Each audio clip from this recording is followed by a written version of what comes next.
کسی خاتون کا فون آیا, وہ مجھے طارق چوتھائی سمجھ کے فون کر رہی تھی. میرا نام بھی طارق ہے نا, تو اس بہانے سے بہت سے لوگ مجھے فون کر دیتے ہیں. خاتون کا فون آیا, وہ آپ طارق چوتھائی ہیں. میں نے کہا اللہ نہ کرے بھائی. میں نے کہا خیر مسئلہ. کہہ رہی وہ آپ نے ایک وظیفہ بتایا تھا, اس سے میری ایک بچی کی شادی تو ہو گئی, 2 بچیاں رہ گئی ہیں, ان کے لیے بھی بتا دیں.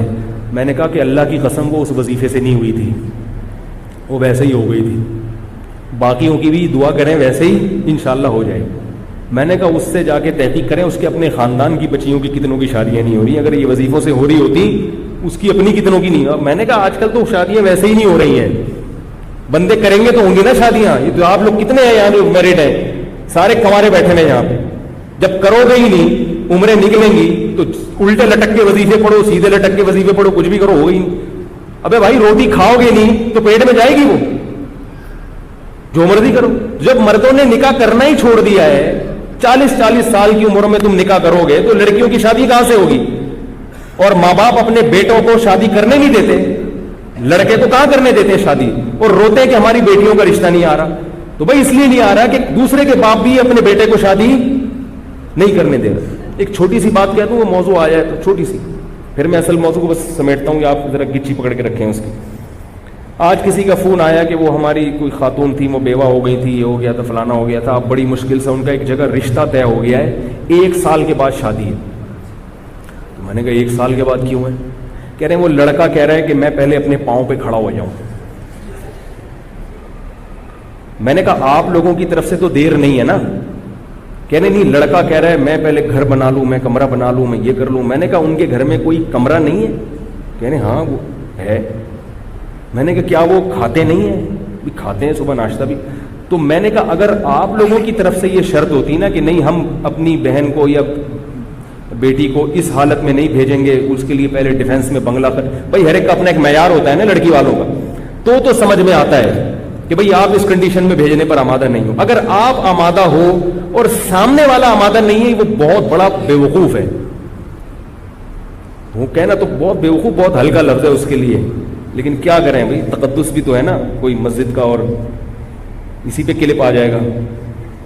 تو پاگل ہے بھائی. جب مرد کو عورت کی ضرورت زیادہ ہوتی ہے, میں نے کہا 1 سال وہ بندہ بیوی کے بغیر, عورت کے بغیر گزارا کیسے کرے گا؟ ہماری سمجھ میں نہیں آتا بھائی. اس ماحول میں جب تمہیں لڑکی خود اپنے حقوق سے دستبردار ہو رہی ہے, وہ کہہ رہی ہے کہ بھائی میں اسی روکھی سوکھی میں تمہارے ساتھ گزارا کر لوں گی, تو لے آؤ یار, فوراً لے آؤ جا کے. بولو بھائی ٹھیک ہے, اور کیا چاہیے, گھر بھی بنتا رہے گا, تنخواہ بھی ہوتی رہے گی. یا تو وہ راضی نہ ہوتی نا. تو میں نے ان کو فون پہ کہا, میں نے کہا اللہ کا بہت بڑا فضل ہو گیا کہ اللہ نے مجھے مولوی بنا دیا, ورنہ میں بھی ایسا مکھنچو ہوتا. معاشرہ تو ایسے ہی لوگ پیدا کر رہے ہیں.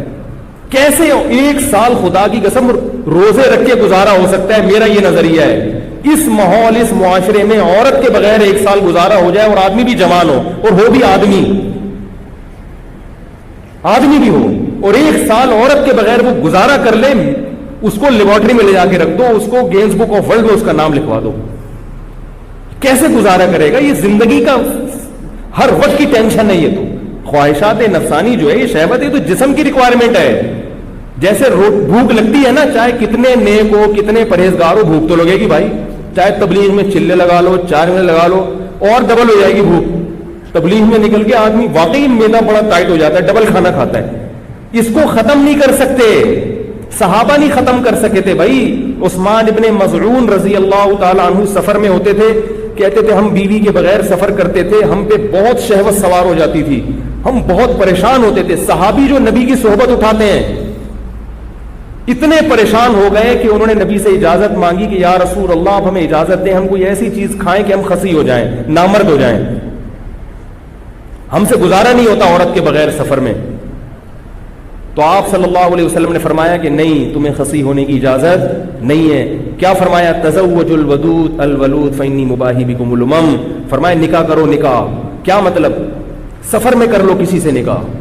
یہ نہیں کہ ابھی جائیں گے تو پھر اس 6 مہینے استخارے نکالیں گے, پھر لڑکی والے آئیں گے تو پھر لڑکے والے جائیں گے. اتنا ٹائم نہیں ہے بھائی, اتنا ٹائم نہیں ہے. سفر میں گئے ہو, کوئی رشتہ میسر ہے, شادی کرو.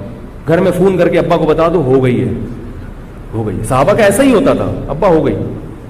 آج تو پتہ نہیں کیا عذاب بنا لیا اللہ کے بندو. 1 سال کیسے گزارا کرتے ہو خدا کی قسم میری سمجھ میں نہیں آتی. یا تو کوئی بہت نیک ہے, اتنا نیٹ کلین پاک صاف ہے, ایسا ہے تو مجھے بتاؤ, میں اس سے اصلاحی تعلق قائم کرنا چاہتا ہوں. بھائی ہمیں تو ایسے لوگ چاہیے, بیوی کے بغیر بھی رہیں 1 سال اور جوان بھی ہوں اور پھر بھی گناہ کا ان کے دل میں خیال نہ آئے, اور ایسے پاک صاف زندگی. یا تو وہ کچھ اور مخلوق ہے, کسی اور جنس کا آدمی ہے, یا وہ بہت نیک ہے.